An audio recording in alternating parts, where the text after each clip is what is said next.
Un minuto. Hola, ¿se escucha? Bueno, buenas tardes a todos. Es un gusto tener un ratito para hablarles. Voy a tratar de ir rápido porque sé que estamos tarde. Juega Argentina 9 menos cuarto, no quiero que se vayan todos antes de la entrega de premios. La verdad que, sabiendo la audiencia que iba a estar hoy acá, dudé de qué hablarles. Yo tengo dos facetas en mi vida. Una es la de emprendedor y otra es la de tecnólogo. Y doy charlas de las dos facetas.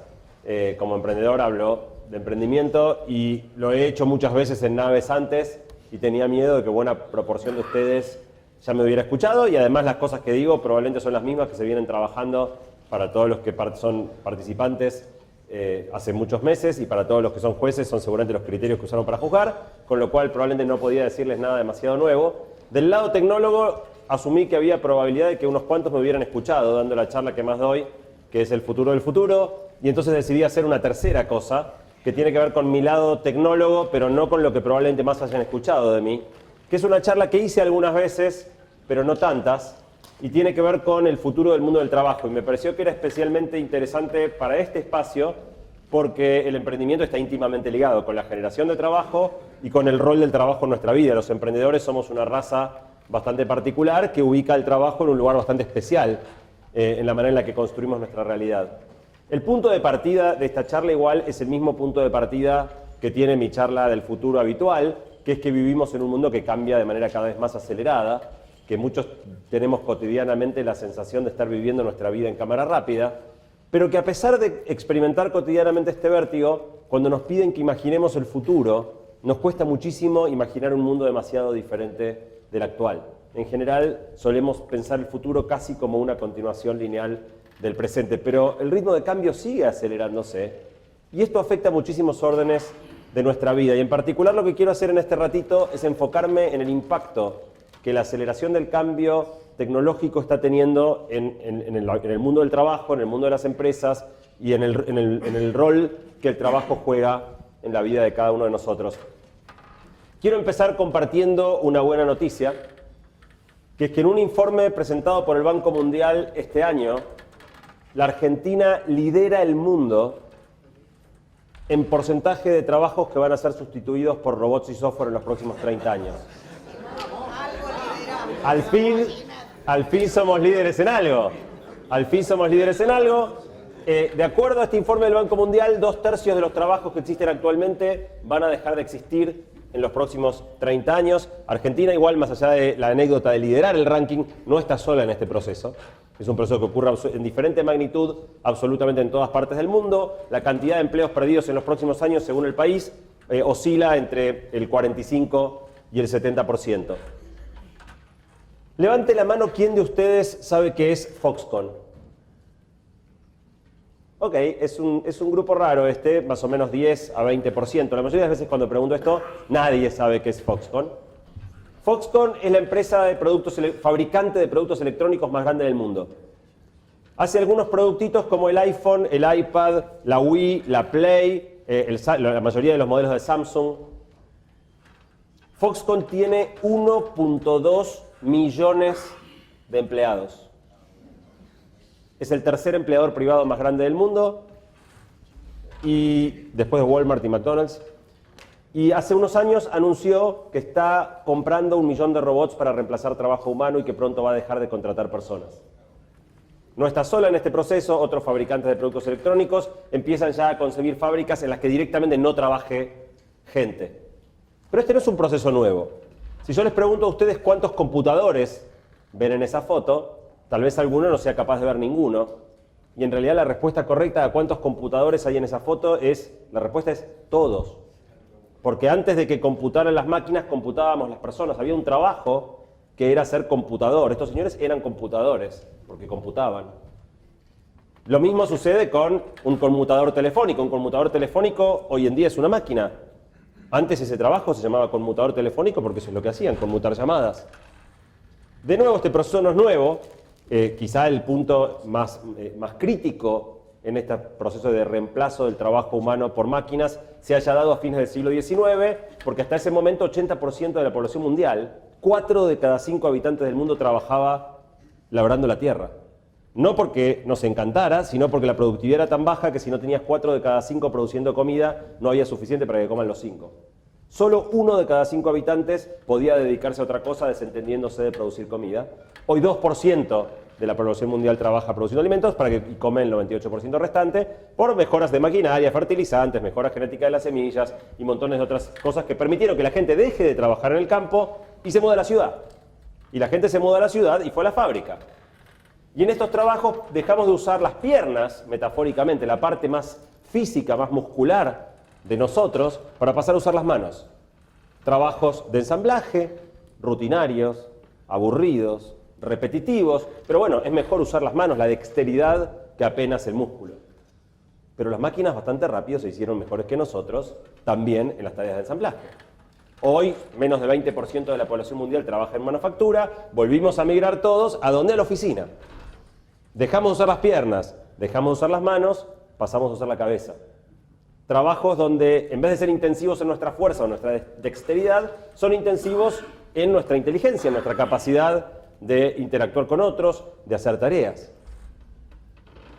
Pero eso también está desapareciendo. Y si vamos un paso más allá, porque estos dentro de todo son trabajos que requieren intelectualidad, pero son menos intensivos en nuestro cerebro, pero hoy están empezando a pasar cosas mucho más interesantes. Softwares que pueden escribir una nota periodística, que si yo les digo a ustedes una escrita por una computadora y otra escrita por una persona, no van a poder saber cuál es cuál. O IBM convirtiendo a Watson, esta inteligencia artificial que ganó Jeopardy, en médico y diagnosticando pacientes. Recién una de las compañías hablaba de esto, de computadoras diagnosticando pacientes. Hoy Watson diagnostica cáncer por imágenes mejor que cualquier médico humano. Hace poco fue la primera vida salvada por Watson, donde Watson pudo diagnosticar un tipo muy raro de leucemia que ningún médico humano estaba pudiendo acertar y indicar el tratamiento que salvó la vida de una mujer en Japón. Obviamente el mundo del trabajo está cambiando mucho. Estas profesiones que van a desaparecer implican cambios profundos hoy. Y seguramente, no sé si ustedes hicieron la cuenta, no quiero asustarlos, pero los famosos millennials, estos chicos nacidos alrededor del año 2000, están entrando a la universidad. Los chicos que están entrando ahora a la universidad son chicos nacidos en el año 98-99, de manera que los millennials, los nativos digitales, estos que la tienen atada, estos que nacieron con una compu desde la cuna, están entrando a la universidad y obviamente entienden mucho mejor que nosotros esta problemática y elegirán las carreras del futuro, ¿no? No. Si miramos la UBA, que es la fuente de datos más fácil, en vez de estar eligiendo ciencia, tecnología, ingeniería, matemática, todas las carreras que uno supone que están más asociadas, porque no todos los empleos van a desaparecer y muchos nuevos van a ser creados. Ahora, en vez de elegir las cosas que seguramente tengan más futuro, si miramos el censo de la UBA, la carrera más elegida sigue siendo ciencias económicas, seguida de derecho, seguida de enfermería, arquitectura, psicología, educación, medicina. Salteamos un montón y recién ahí aparece ingeniería, todas las ingenierías. Hay hasta ingenieros civiles metidos en esa lista e informáticos. Argentina produce 4.600 ingenieros al año. Necesita por lo menos 3 veces ese número y probablemente mucho más. Los chicos no eligen ingeniería, no eligen informática, y si seguimos bajando, biología, biotecnología, hubo varias compañías vinculadas acá a la biotecnología, definitivamente una profesión con muchísimo futuro, 1.300 al año, matemáticos 400, físicos 100, estadísticos 20. O sea, los millennials quieren ser contador, los millennials quieren ser abogado, quieren ser arquitecto, quieren ser psicólogo. No tienen la menor conexión en su elección profesional con cuáles son las carreras que tienen más perspectiva hacia el futuro. Y entonces la pregunta es, ¿qué podemos hacer ahora para empezar a reconciliar la realidad de un mundo que va a destruir una cantidad enorme de empleos, que va a condicionar profundamente las chances de muchas personas de acceder al mercado de trabajo, de tener a nuestros hijos, alguno acá tal vez nietos, formándose en habilidades que no tienen nada que ver con lo que van a necesitar para los empleos que sean los más vigentes en su vida? Y entonces el punto de partida del que hablo obsesivamente en general en mis charlas es desarrollar la visión de prospectiva. Empezar a dejar de pensar el futuro como una continuación lineal del presente y empezar a animarnos a pensar el futuro como algo que puede ser drásticamente diferente del presente. Cuando uno empieza a pensar cómo el cambio tecnológico afecta nuestra vida, montones de situaciones cotidianas cambian completamente su significado. Quiero poner un ejemplo de mucha actualidad. Muchos estarán viviendo el conflicto que se está viviendo en Buenos Aires por el desembarco en la ciudad de esta aplicación Uber y la reacción de los taxistas con sus carteles fuera Uber, Uber es ilegal, cortando las calles, entorpeciendo el tránsito, complicando la vida de todos los ciudadanos. Y cuando yo veo toda esta pelea, el gobierno de la ciudad intercediendo, los medios de pago bloqueando, yo veo todo este problema y no puedo evitar reírme. Me río no porque no tenga simpatía, o tenga ni simpatía ni antipatía por los taxistas, la verdad que me dan lo mismo. Me río porque en el fondo todo este problema es ridículo. El problema de los taxistas no es Uber. El problema de los taxistas son los autos autónomos. Estamos haciendo un gran esfuerzo por defender las fuentes de trabajo de estos hombres. En 5 años este trabajo no existe más, como el computador o el conmutador telefónico. Alguien me va a decir, ¿vos sabés que el taxista era una persona? ¿En serio nos van a decir nuestros hijos? ¿De verdad? ¿Era un tipo que manejaba el taxi?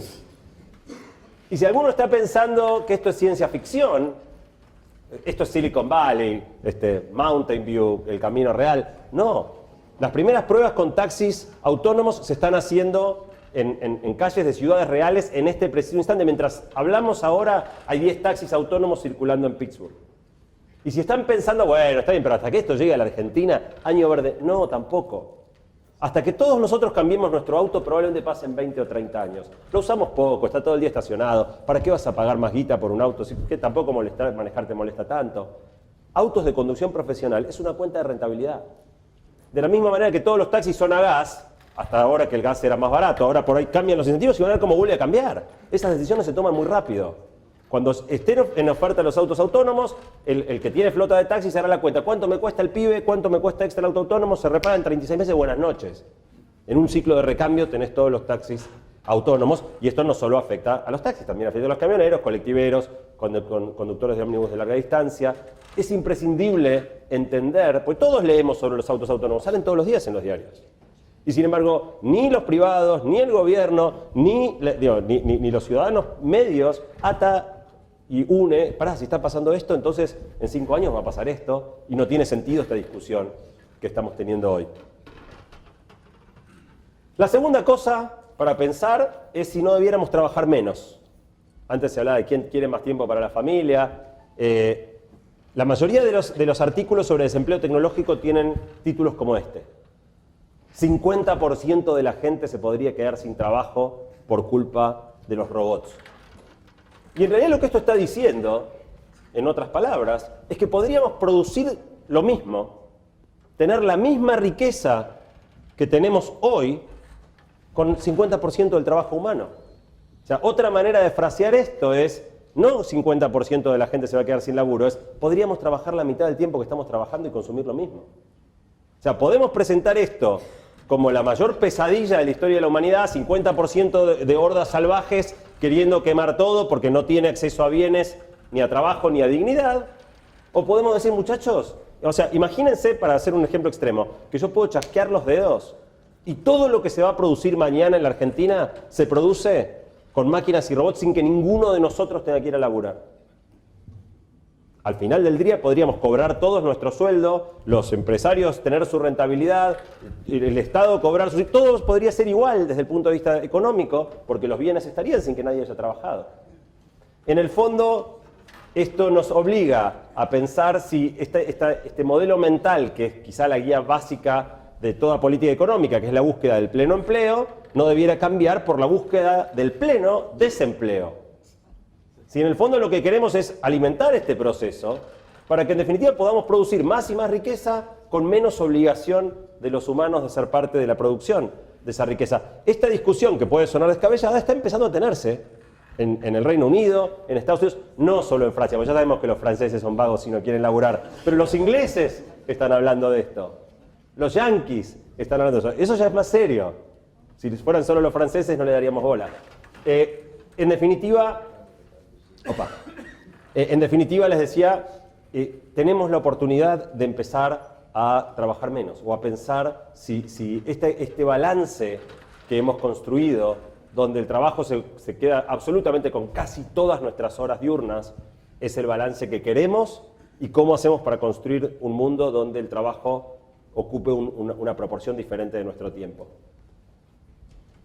La siguiente cosa que quiero plantearles nació cuando me invitaron a hablar este año en el coloquio de IDEA, en el panel de educación. Me invitaron a hablar en un panel de educación donde iba a estar Esteban Bullrich, ministro de Educación de la Nación, Silvina Birz, ex ministra de Educación de la provincia de Buenos Aires en la gestión de Scioli, y Jorge La Rosa, ex CEO de DuPont. Y preparando mi charla, yo dije, voy a ir a hablarle a los más grandes empresarios de la Argentina sobre educación, y la verdad les va a resultar interesante, van a sentir con la cabeza, y en el fondo no los voy a haber tocado en nada que les llegue de verdad. Y pensando cómo puedo aprovechar esta oportunidad de hablarle a muchos de los tipos más poderosos de la Argentina sobre un tema como educación de una manera que los toque a ellos y no se les vuelva un tema abstracto con el cual solidarizan, me di cuenta de una cosa, que es que cuando hablamos de educación, sin darnos cuenta, o sea, yo empecé mi presentación diciendo, miren, estamos en un panel de educación. Todavía no sé qué van a decir mis colegas y yo ya les puedo apostar algo. Que es que van a hablar de educación inicial, primaria, secundaria o universitaria. Es decir, van a hablar de educación como algo que sucede entre los 5 y los 25 años. Esta idea de que la educación es algo que ocurre temprano en la vida y nunca más es propia de un mundo que cambiaba lento. En un mundo que cambia rápido, esta idea no tiene más sentido. Hay un libro muy interesante de un tipo que se llama Samuel Arbesman, que se llama La vida útil de los datos. Samuel Arbesman estima que en muchas áreas del conocimiento humano, hoy en día la vida útil del conocimiento no llega a los 10 años. Es decir, en muchas carreras, para el momento de recibirte ya deberías estar pensando en empezarla de nuevo, porque lo que viste en primer año no va más. Esto genera o transforma nuestro vínculo con la educación. Les hago una pregunta ahora. ¿Quiénes de ustedes creen que habría que enseñar programación en las escuelas primarias? Ok, casi todos. Hoy en día está muy difundido esto, no por la programación en sí, no es que todos los chicos vayan a ser programadores o vayan a necesitar programar, sino que aprender a programar desarrolla un montón de habilidades secundarias. La capacidad de partir un problema más grande en varios problemas pequeños, capacidad de abstracción, resolver un problema ya no resolviendo el problema puntual, sino una clase de problemas, capacidad de abstracción, un montón de beneficios secundarios que después son sumamente aplicables a todos los órdenes de la vida, independientemente de que nunca más vayas a programar una sola línea de código. Les pido ahora que levanten la mano quienes de ustedes saben programar. Son también una audiencia rara, pero probablemente no llega a ser el 20 o 30% de las personas que levantaron la mano antes. La pregunta entonces es, ¿por qué creen ustedes que los chicos debieran adquirir esta habilidad que ustedes no procuran para sí mismos? ¿Será que sienten que ya se les pasó el tren? ¿Será que sienten que ya hicieron su vida y que probablemente no van a necesitar seguir incorporando habilidades nuevas? El problema más grande lo tenemos los adultos. Porque en este ciclo de obsolescencia del conocimiento corremos riesgo de quedar francamente afuera de todo lo más interesante que está pasando. Y fue muy interesante porque en el día y medio previo a dar mi charla en el coloquio, interactuando informalmente con muchos de los que estaban ahí, todo el tiempo cuando yo hablaba hacía grandes rasgos de lo que iba a hablar, enseguida las charlas derivaban a la incomodidad que la mayoría de los adultos sentimos con la tecnología. A cómo nuestros hijos dominan 10 veces mejor que nosotros muchos de los instrumentos más poderosos y necesarios para vivir bien en el mundo de hoy, cómo no podemos seguir el tren a los cambios que se producen. Y ahí, preparando esta misma charla de idea, encontré una estadística que me voló la cabeza. Ustedes vieron que los yanquis tienen estadísticas para todo. Una de ellas es una estadística de uso del tiempo. El US Department of Labor le pidió a cientos de miles de personas que planearan su vida minuto a minuto, como los abogados, para después analizar cómo asignan el tiempo a las personas. Y con una base de datos tan grande, encima pueden segmentarlo por sexo, por edad, por profesión, por zona del país, por todos los datos demográficos que se les ocurran. Hubo un dato a mí que me voló la cabeza, que es mirar la cantidad de horas que se destinan a formación en diferentes momentos de la vida. Entre los 15 y los 19 años, dedicamos casi 1.200 horas a nuestra formación. De los 20 a los 24, ya cae a menos de la mitad, 540. De los 25 a los 34, 86. De los 35 a los 54, el rango en el que asumo que buena parte de la audiencia está, 23. Después de los 55, 0. Hay un asterisco en la tabla que dice neglectable. Solemos idealizar cuán fácil aprendíamos cuando éramos jóvenes. Y lo que no nos damos cuenta es la enorme cantidad de horas que le metíamos a aprender. Está bien, sí, era más fácil. Posta era más fácil. Pero estábamos 1200 horas al año. ¿Cuántas horas recuerdan ustedes con la cola en la silla tratando de aprender algo entre los 15 y los 19? ¿Y cuántas horas tienen ustedes la cola en la silla tratando de aprender algo ahora?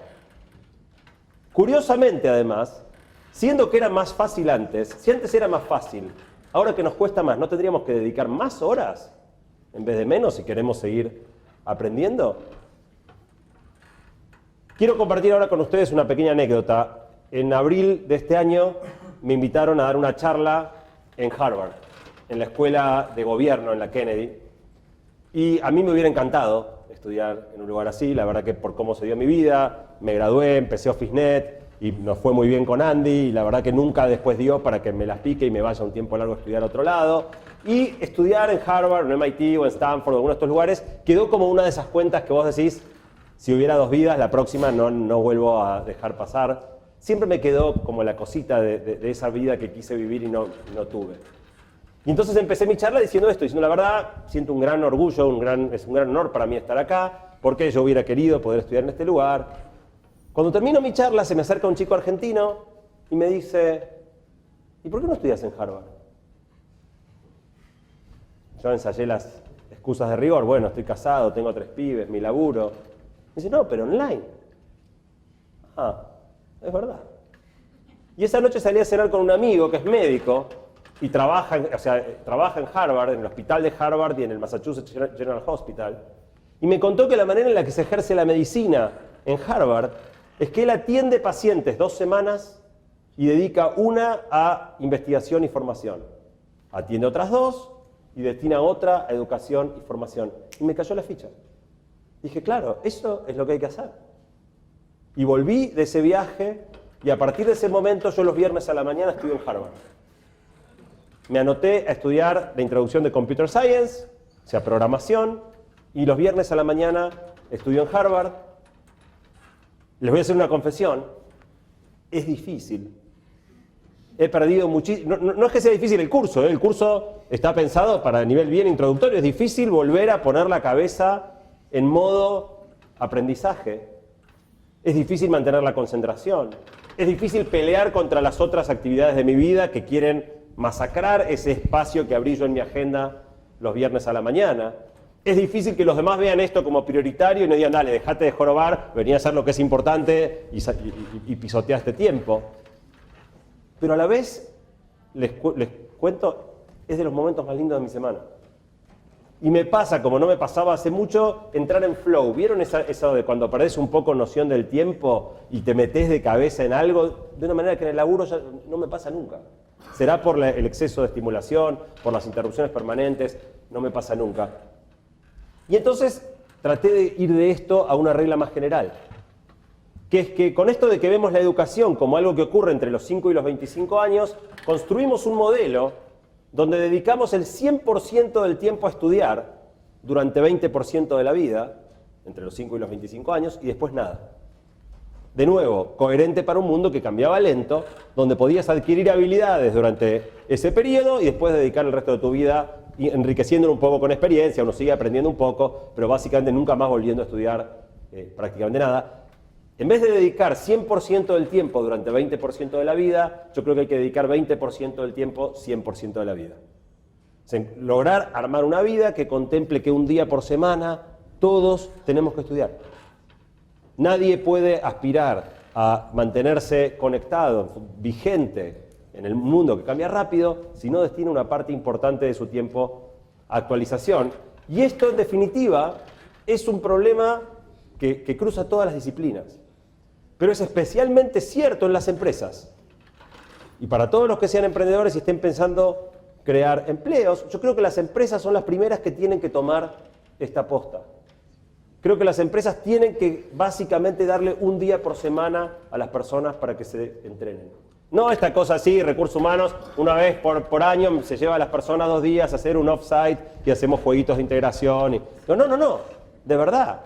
Una empresa solo puede ser, todas las empresas plantean ahora que quieren ser innovadoras, arman hackatones, competiciones de plan de negocios, quieren su propio naves o su incubadora o su plataforma de innovación abierta o su etcétera. Las empresas pueden ser tan innovadoras como lo sean las personas que las componen. Si la mayoría de las organizaciones, hablo especialmente de las empresas grandes, están llenas de gente oxidada, ¿qué innovación van a poder tener? ¿Cómo pueden aspirar a ser innovadoras? Y esto básicamente lleva a un ciclo bastante perverso, que es que las empresas están jubilando a la gente cada vez más temprano. No sé si vieron, está bastante gracioso, en estos días circulaba un video de Obama con el cómico Stephen Colbert, no sé si alguno lo vio, donde Obama va y Stephen Colbert lo coachea cómo salir a buscar laburo ahora que se va a quedar sin laburo Obama. Y entonces le pide a Obama su currículum, Obama se lo da, actúa muy bien además, véanlo porque es increíble, no parece un presidente, es un actor el tipo. Y el tipo, mira el currículum de Obama y lo primero dice, hombre, ya tiene 55, olvídate, va a ser muy difícil que consigas otro laburo, le dice el tipo a Obama. Y lo loco de esto, de jubilar cada vez a la gente antes, porque no tiene match con los skills que hacen falta hoy, se da en el momento donde nunca la gente estuvo tan vigente física e intelectualmente hasta una edad mucho más avanzada. O sea, hoy, yo veo cómo era mi abuelo a los 55 y ves a una persona de 55 y es otro mundo, o sea, parece 15 años menos. Entonces, el problema no es el estado físico, no es el estado intelectual, es la falta de actualización. Educar adultos tiene sus bemoles, es algo distinto a educar jóvenes. Básicamente porque la gran dificultad de los adultos no es aprender, es desaprender. Cuando sos joven, aparte de que tenés el disco rígido relativamente vacío y entonces cualquier cosa que quieras meter hay lugar, al tenerlo vacío, cualquier cosa nueva que aprendas difícilmente conflictúa con alguna cosa anterior. Cuando vos ya sos grande, la cabeza está llena.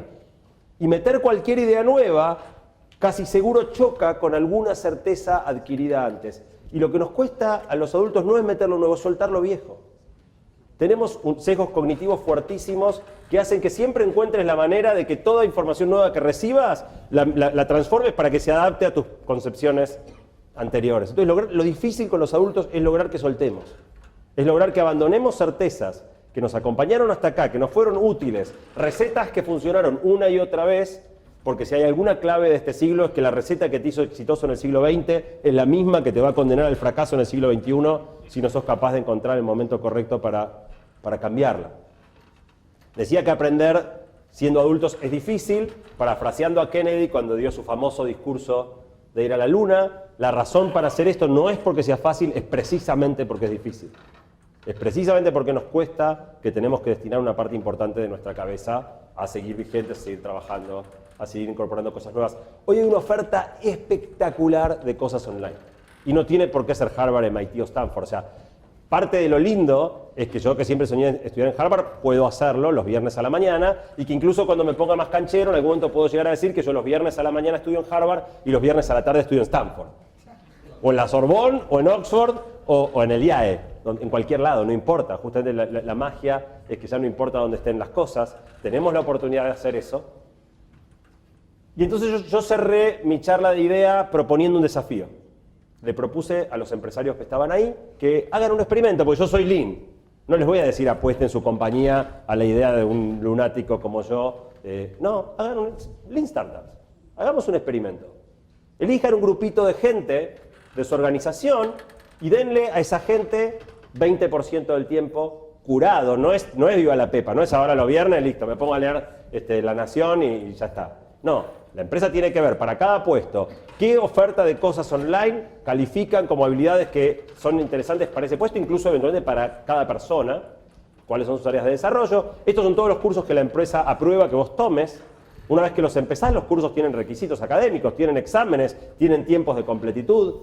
No es joda, va a ser difícil. Yo creo que hasta por ahí las empresas se van a encontrar con resistencia de la gente a dedicar tiempo a su formación hasta que encuentren el gustito, encuentren el ritmo. Quizá la consecuencia más brutal del cambio tecnológico es que la experiencia, que era históricamente quizá lo más valioso que una persona podía tener en el mundo del empleo, toda búsqueda de trabajo empezaba diciendo se busca gente con experiencia, es que corremos el riesgo de que la experiencia cambie de signo.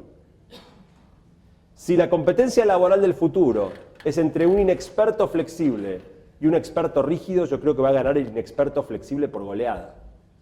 Obviamente, la situación óptima es combinar experiencia con flexibilidad, pero eso es muy difícil. Es muy difícil y requiere de un trabajo de búsqueda muy sistemática. Si no logramos conservar la flexibilidad y la capacidad de seguir aprendiendo, en algún momento los avisos de búsqueda de empleo dirán, se busca gente sin experiencia, por favor queremos gente que pueda seguir aprendiendo, no gente que crea que ya se las sabe todas, esté totalmente dogmatizada y venga a aplicar una y otra vez la misma receta. Para terminar, algunas ideas un poco más locas y un poquito más largoplacistas. Hablábamos antes de esta cuestión de que tal vez, si hacemos las cosas bien, haga falta trabajar mucho menos. Eso lleva, digamos, si se genera riqueza, pero la riqueza la generan máquinas y software, genera una idea un poco diferente de cómo se reparte la riqueza. Hoy la riqueza, podemos ir a Marx, básicamente remunera el capital o remunera el trabajo. O sos el capitalista, pusiste la guita, tenés tu rentabilidad, tu ganancia y la riqueza se reparte remunerando eso, o sos el tipo que trabaja y en función de su trabajo recibe una paga. Ahora en ese escenario ideal que imaginábamos, donde hacemos así y mañana todas las mismas cosas se producen sin necesidad de que ninguna persona trabaje, si aplicamos la continuidad del modelo mental actual, habría que decir, ok, entonces toda la remuneración va al capital. Total, no hace falta trabajo. Y eso, dado que no vamos a ser todos capitalistas ni todos emprendedores, sí lleva el escenario apocalíptico del 50% de la gente privada del acceso a bienes. Esta no es una idea nueva. El primer loco que pensó en esto fue Aristóteles, en el año 350 a.C. Aristóteles dijo, si cada instrumento pudiese, en virtud de una orden recibida o si se quiere adivinada, trabajar por sí mismo, si las lanzaderas tejiesen por sí mismas, si el arco tocase solo la cítara, los empresarios prescindirían de los operarios y los señores de los esclavos. La vio hace 2350 años este tipo. En ese momento tuvo la visión, pero no teníamos las herramientas. Hoy tenemos las herramientas y no tenemos la visión.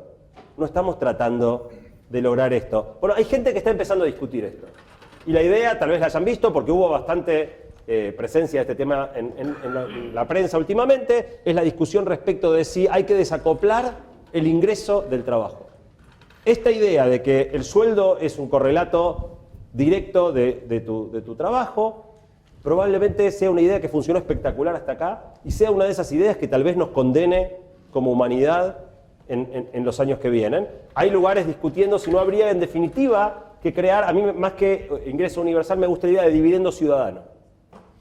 Hay ciertas cosas que se pueden producir gracias a que tenemos un planeta, gracias a que tenemos un sol, gracias a que tenemos un stock de capital acumulado, a que hay recursos naturales, renovables, no renovables. ¿Por qué no repartir algo de esa riqueza que es producto de este país o de este mundo que tenemos parejamente entre toda la gente, pareja o despareja? Una de las cosas que se discuten mucho de este ingreso universal es vamos a darle a todo el mundo lo mismo, vamos a darle en proporción a qué, y de nuevo, estas no son ideas descabelladas, están empezando a discutirse no en Corea del Norte o en Sudán. Finlandia está implementando un primer programa de ingreso universal, Suiza votó en una de estas iniciativas populares en junio de este año, la iniciativa no pasó, fue 55-45 más o menos el resultado de la votación, no nos vamos a enterar, pero si esto hubiera pasado, todo suizo, por el mero hecho de existir, hubiera pasado a recibir 2.800 euros mensuales para vivir, para tener todas las necesidades básicas satisfechas, independientemente de que trabaje o no trabaje. Tal vez es una idea a la que le faltan unos años, porque además todavía el nivel de empleo está relativamente alto en el mundo. Ahora, esta no es una decisión que se madura de un minuto al otro. Esta no es una estructura económica que se genera de la noche a la mañana. Hay que empezar a pensarlo. Hay que empezar a discutir cómo sería el mundo, cómo sería la vida, cómo funcionaría, no solo lo económico, cómo funcionaríamos nosotros. Si yo les pregunto a ustedes quiénes son, después de decirme su nombre, seguramente me van a decir de qué trabajan. O sea, somos aquello de lo que trabajamos. Marx decía, el trabajo dignifica, ¿no? El trabajo es la fuente principal de dignidad en este mundo. El que no tiene trabajo es indigno. Cuando a alguien hay que darle seguro de desempleo, mucha gente lo acepta como una fase temporaria, pero en definitiva es basta, viejo, que se pongan a laburar, que se ganen su trabajo. O la otra cuestión, ya hay gente que ni siquiera tiene la cultura del trabajo.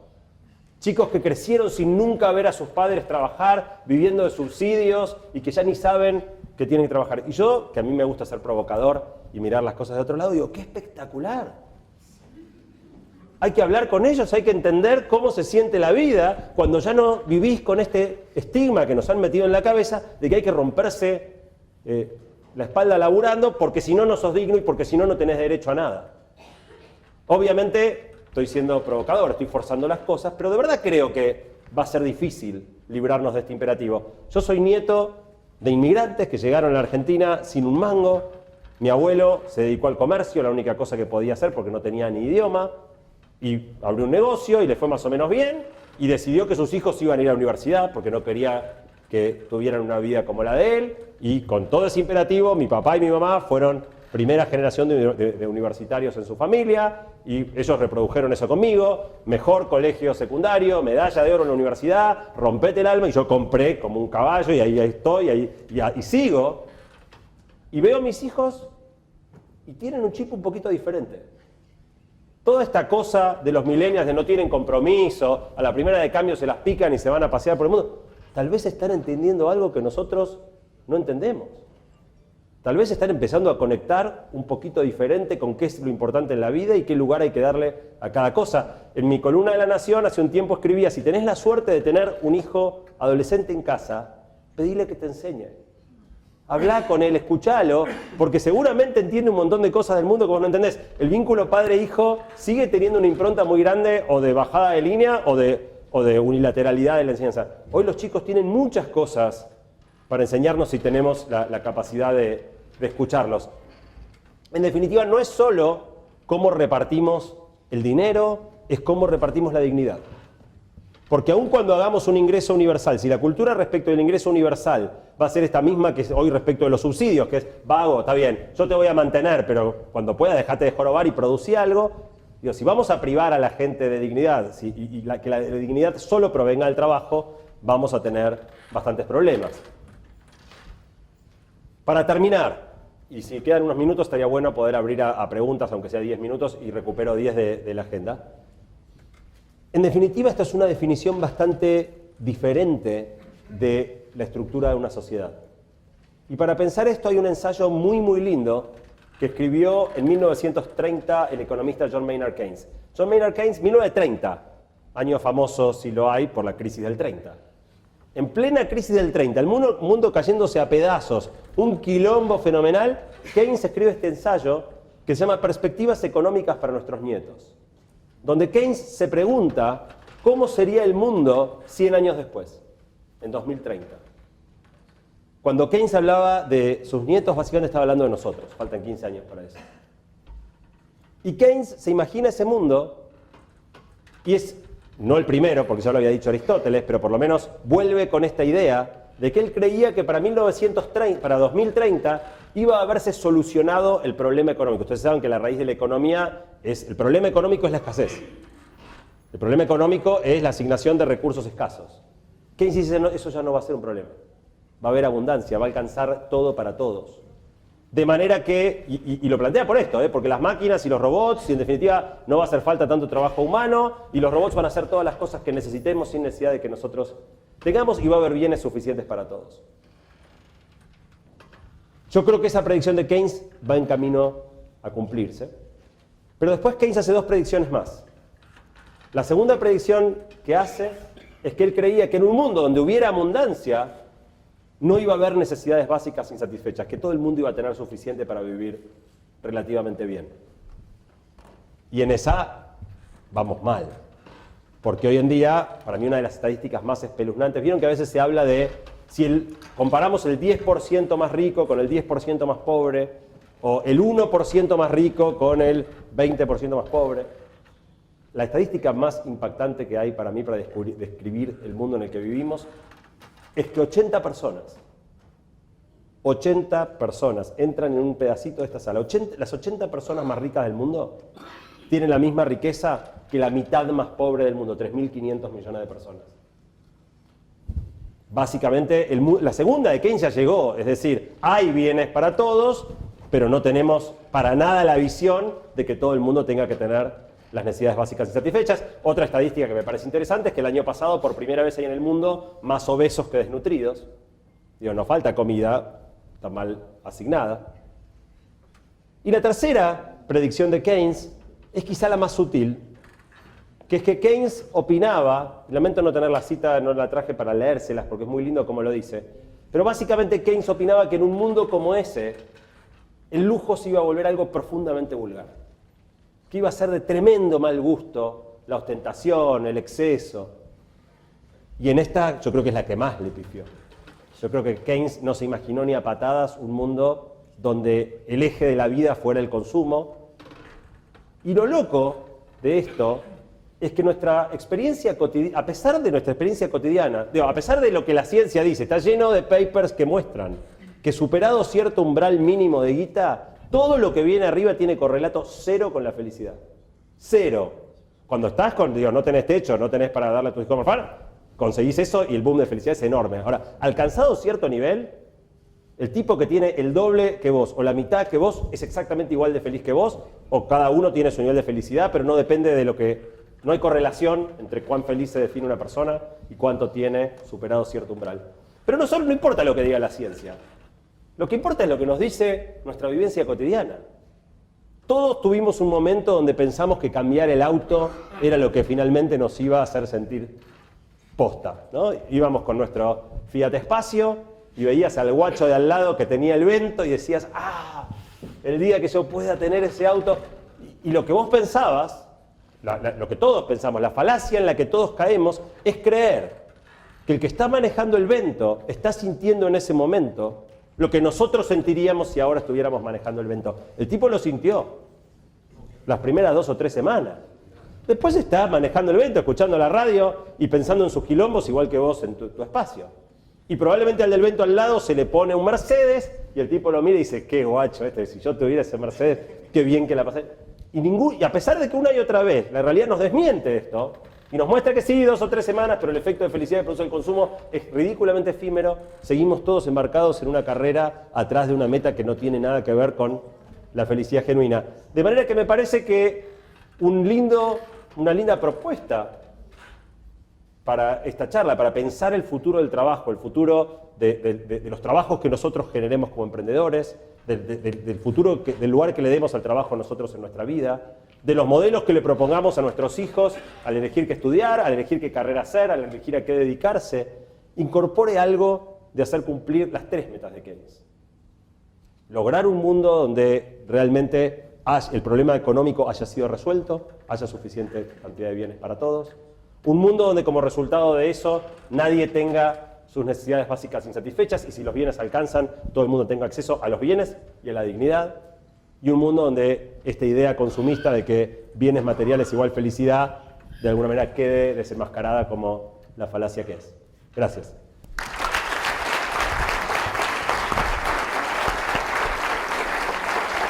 ¿Me das 10?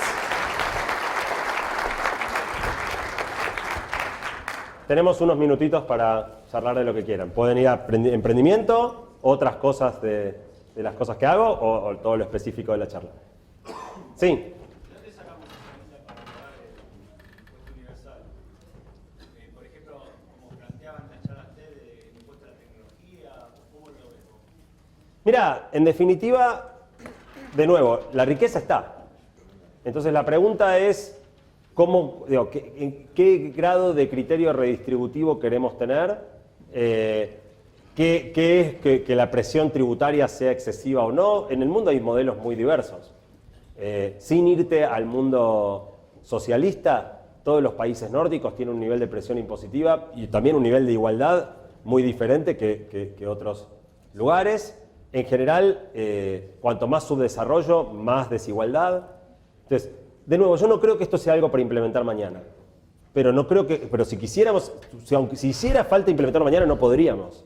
Hay mucha cosa que madurar, hay mucha discusión que tener, hay mucha cosa, si querés, casi de fibra emocional de cómo estamos cableados para ir sensibilizándonos a estas ideas. Entonces, la verdad, yo no soy un experto y no sabría para nada cómo implementarlo, pero el mes pasado me invitaron a dar una charla en el BID, al área de trabajo del BID, a todos los viceministros de trabajo de todo el continente americano. Y yo fui con esto. Ningún funcionario del área de trabajo de ningún país del continente tiene esto en el radar. No digo que lo implementen mañana, pero si te dedicas a eso, no podés no estar pensando estos temas. No se están pensando. Entonces, a mí lo que más me preocupa no es que no tengamos las respuestas, es que no tenemos las preguntas.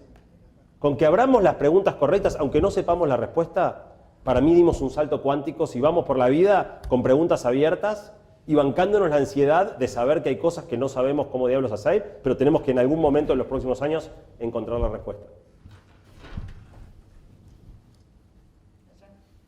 ¿Dónde? No veo. Sí. Dale viva voz que se escucha. ¿Qué tal? Una pregunta en relación al background de más o menos lo que tú has hecho, Singularity University, Procter & Gamble, cosas así. ¿Cómo migras eso a una sociedad que es un poco un emerging market? O sea, porque nosotros en esta oportunidad de una universidad de pago, una universidad donde tú puedes elegir cuál va a ser tu vocación en un futuro, pero hay gente que no tiene esa posibilidad, ¿no? Y más en mercados emergentes como este, ¿cómo hacemos que eso sea una liga que todos podemos compartir? De nuevo, yo creo, me doy por satisfecho en este momento con abrir las preguntas correctas. Te pongo un ejemplo. Una de las primeras medidas económicas del nuevo gobierno argentino fue un programa de empleo joven para crear 500.000 empleos. La primera pregunta que yo me hice es ¿cuáles empleos? ¿Los que van a durar o los que se acaban dentro de 4 o 5 años? Y de nuevo, no sé cuáles van a crear. Estoy seguro que no se plantearon esa pregunta. Estoy seguro que detrás de la idea de que hace falta crear empleo joven, no hay una concepción elaborada respecto de cómo va a evolucionar el mundo del trabajo en los próximos 20 años y a dónde, si estás generando empleo para ciertos lugares, en realidad lo único que estás haciendo es poniendo una curita que se sale apenas te metas a la ducha. Entonces, en definitiva, yo creo que introducir esta manera de pensar es especialmente necesario en los... Bueno, espera, acaban de elegir a Trump, ¿ok? A mí, no sé, alguno me preguntó por lo que había hablado ayer en la tele. Ayer a la noche estuve en la tele y me preguntaron por mi lectura respecto de la elección y yo había escrito algo en las redes sociales ayer que tuvo bastante repercusión. Para mí la interpretación que yo hago de la elección de ayer es que el americano medio le tiene miedo al futuro. El americano medio ve venir esto, ve la precarización de su empleo, producto de este proceso que no está manejándose bien y que es más avanzado en el mundo desarrollado que acá, y básicamente votó un dinosaurio que le promete traer de nuevo el siglo XX. Para mí el mandato con el que asume Trump es traer de nuevo el siglo XX. Para toda esta porquería de cambio. Y el problema con Trump es que su receta atrasa 50 años. Trump cree que el problema del ciudadano empobrecido de Detroit es porque China e India se están llevando los empleos. Y los empleos se los están llevando robots y software. Y se los van a cada vez más llevar robots y software. Si el tipo lo que cree es que hay que cerrar las fronteras y cortar vínculos comerciales con China, no entiende nada. No entiende nada de lo que está pasando hoy, pero mucho menos entiende de la dinámica de procesos que van a pasar para adelante. Entonces, yo te estaba por decir, es mucho más necesario acá porque tenemos todo peor y hacemos las cosas peor, y agarrate fuerte para ver qué va a pasar con un tipo así, tomando el rumbo de la mayor potencia del mundo. A la vez, hay una buena noticia, que es que aun cuando Trump asuma con el mandato de traer de vuelta el siglo XX, ni el presidente del país más poderoso de la Tierra tiene la posibilidad de hacer volver el tiempo atrás. Entonces, si su apuesta va a ser del siglo XX, olvídate, le va a salir para el demonio, no importa quién seas. No va a poder hacer volver el tiempo atrás. ¿Eso es una buena o una mala noticia según si vos sos de los que anhelarían que todo vuelva a ser como era antes, o los que tratan de pensar que esto puede ser espectacular, pero que no nos descuidemos porque lo hacemos mal y nos ponemos el palo sin lugar a dudas. La idea es para ayudar a los mercados emergentes, hacer preguntas que puedan ampliar el panorama hacia nuevas y mejores formas. La mayoría de los países emergentes, sacando algunos pocos, no sé, de Indonesia, Brasil, somos países chicos. Y ser chico, en un sentido, está bueno. Tenemos la capacidad de actuar con una agilidad que para un país más grande sería mucho más difícil. Yo, por ejemplo, de nuevo, estuve en idea en el panel de educación, ¿no? La Argentina es un país ridículamente unitario. Un país donde todo se decide en Buenos Aires, salvo una cosa. La única cosa que es federal posta en este país es la educación. El Ministerio de Educación ni tiene escuelas, la educación se maneja por... O sea, en la única cosa donde yo creo que ni a patadas habría que tener 24 criterios distintos, es la única cosa donde cada provincia hace lo que se le canta. Tenés provincias en el norte discutiendo si hay que dejar de enseñar la evolución de Darwin. Y tenés provincias tratando de, como dice Bullrich, hacer la nave espacial y imitar a Finlandia. En definitiva, ser un país chico nos permitiría, con una visión clara y una bajada de línea más fuerte, por ejemplo, llevar de verdad la educación argentina, hacer la nave espacial de la que Bullrich viene hablando. Bullrich no tiene ni una sola escuela. Explícame cómo va a ser la nave espacial que tiene en la cabeza. Digo, simpatizo con sus metas, me frustra la precariedad de sus medios. No tiene cómo. Va a tener que sentarse con Urtibay a pedirle por favor que siga enseñando la evolución. Entonces, es bien complicado. Ahora, tenemos la oportunidad, yo creo que siendo países chicos podemos estar a la vanguardia de cosas mucho más fáciles que mover un elefante. Sí. Dale. Bueno, dos, porque ya le dije a él, dale, voy acá y después cierro. Dale. Santiago, hablabas de la cantidad de ingenieros que se gradúan acá en Argentina. Hace unos años tuve la posibilidad de ir a China y vi la cantidad de ingenieros que se gradúan año a año allí y las escuelas de negocios hablando de innovación, de talento. ¿Cuál es tu visión como China, como hoy locomotora del mundo que empuja a toda Latinoamérica? ¿Cuál es tu visión de cómo se va a dar el proceso en China en los próximos 10 años? ¿Cómo lo ves? Es una gran pregunta, la respuesta es no tengo la menor idea. O sea, no soy un buen geopolítico. En el coloquio de idea, para mí la mejor charla de este año fue un tipo que vino a hablar de geopolítica. Acá en la Argentina se vive como si el mundo casi no existiera, no hablamos mucho. Digo, pasa algo como lo de Trump y estamos todos hablando, pero si no... yo reconozco que mi pensamiento y todo lo que se aprende en Singularity, que él me preguntaba, es un pensamiento profundamente occidental y si querés casi te diría californiano.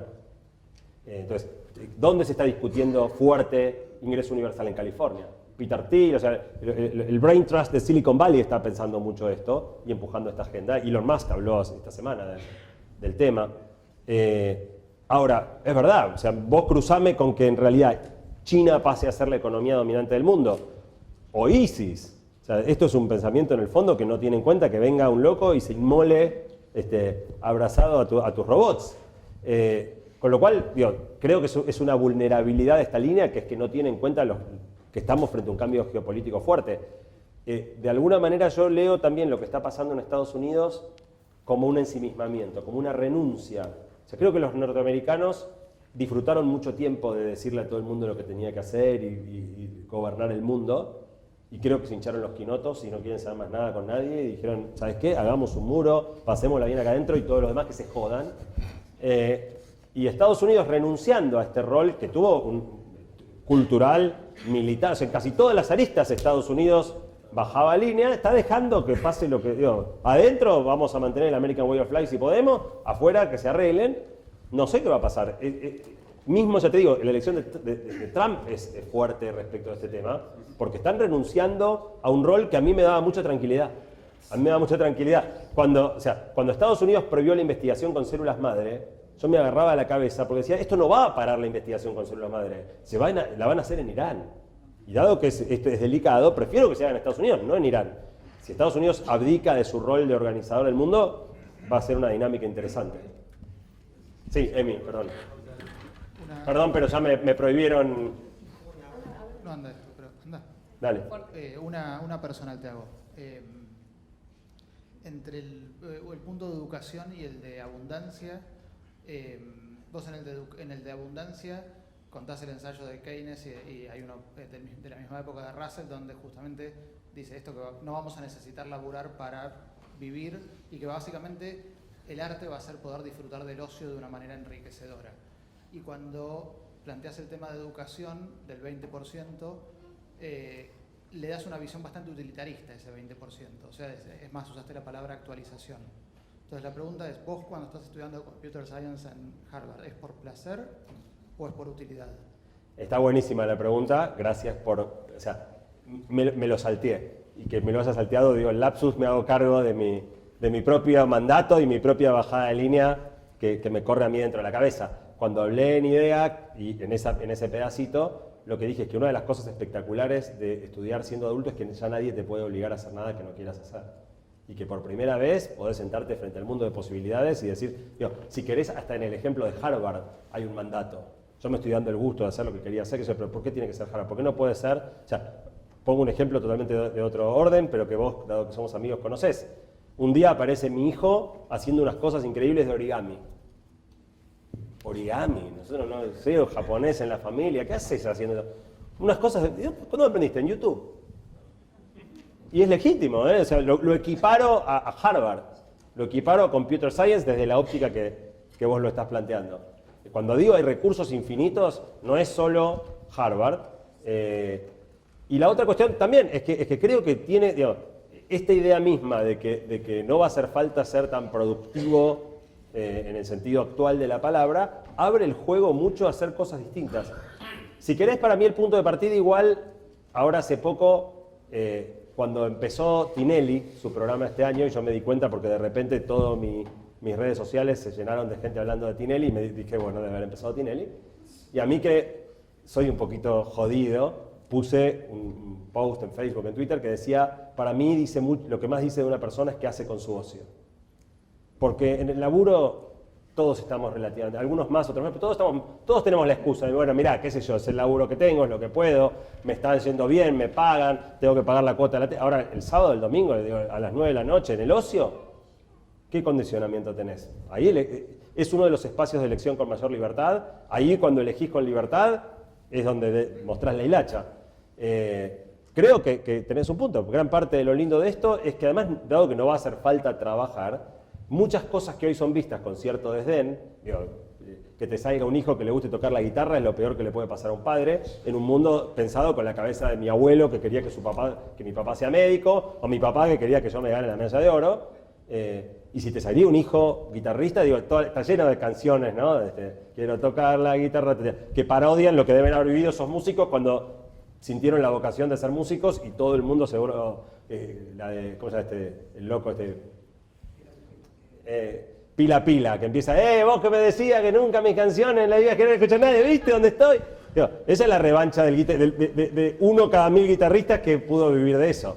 Bueno, tal vez ya no vaya a ser de esa manera, está bueno que lo trajiste porque la verdad que sí, la idea era esa. Hacemos la última, perdón, el señor que está... Ahí, dale. Última, ahora sí. Las universidades americanas Sí. comparten el pensamiento político actual de Estados Unidos. No lo sé, lo que sí puedo decir... ¿Se escuchó la pregunta? No creo que se pueda hablar de las universidades americanas como un continuum. Sí es muy notable, y hoy vi muchas cosas muy interesantes analizando el fenómeno de la elección. Las dos cosas más interesantes que vi, una es casi una obviedad, que segmentando, había un mapa que era cómo hubiera dado la elección si solo votaron las personas de 18 a 25 años. Y el país entero era azul. O sea, Hillary afanó entre los de 18 a 25 años, Trump afanó entre los de 50 para arriba. La otra cosa es el mapa de las costas, ¿no? Las universidades están en las costas. O sea, los dos hubs grandes son Nueva York, Boston, Washington, si querés hasta Chapel Hill, North Carolina y California.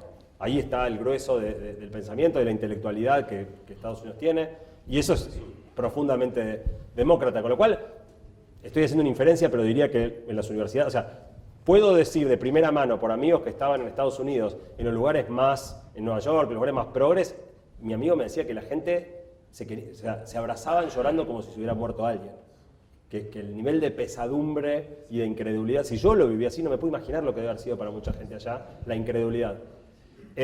Ahora, aprovecho tu pregunta para decir una cosa más, que es que las universidades norteamericanas atrasan profundamente, o sea, en todo lo que tiene que ver con el cambio del paradigma educativo, el paradigma están exactamente en el mismo punto que nosotros, o sea, no están ni un poquito mejor, incluso Singularity, la metodología educativa de Singularity es socrática, o sea, es de hace 2500 años.